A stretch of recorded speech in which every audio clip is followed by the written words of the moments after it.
নির্বাচন কোনো বিকল্প নেই মুহূর্তে, কেননা একদিকে যেমন ন্যায় বিচার মানুষের দাবি, তেমনি সংস্কার তো মানুষের গুরুত্বপূর্ণ আকাঙ্ক্ষা, রাষ্ট্রের গণতান্ত্রিক রূপান্তর গুরুত্বপূর্ণ আকাঙ্ক্ষা। সেই রূপান্তরটা, সংস্কারটা সম্পন্ন করতে গেলে তো নির্বাচন লাগবে। তার জন্য গণভোট, সংবিধান সংস্কার পরিষদ ইত্যাদি বিষয়গুলো তো সামনে আছে।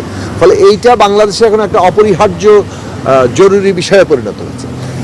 এখন সেই দিক থেকে এটাকে সুষ্ঠুভাবে করাটা আমাদের কর্তব্য। নির্বাচনের সুষ্ঠু পরিবেশ তৈরি করার দায়িত্ব তো এই সরকারের, একই সাথে রাজনৈতিক দলগুলোর।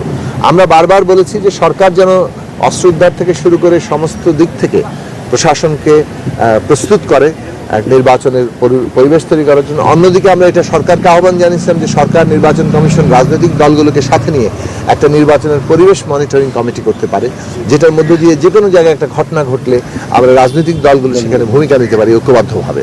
ফলে এইটা এখন জরুরি। প্রত্যেক দলকেই মনে রাখা দরকার যে আমরা একটা জাতীয় পুনর্গঠন কালে আছি, একটা গণতান্ত্রিক উত্তরণ কালে আছি। এই কালে আমরা যদি আসলে আমাদের এটাকে সুষ্ঠুভাবে এগিয়ে নিয়ে যেতে না পারি, আমরা সবাই ক্ষতিগ্রস্ত হব। দেখুন, আমরা মনে করি যে যুগপৎ আন্দোলনের ধারাবাহিকতায় এই যে সংস্কার পর্ব শেষ করা, অর্থাৎ নির্বাচন, সংবিধান সংস্কার পরিষদের সংবিধান সংস্কার এবং তার বাস্তবায়ন, এই যে জাতীয় পুনর্গঠনের জন্য আমাদের যে ন্যূনতম ঐকমত্য, যুগপৎ ধারাবাহিকতায় সেটা চলছে এবং সেটা নির্বাচনে তার প্রতিফলন ঘটবে।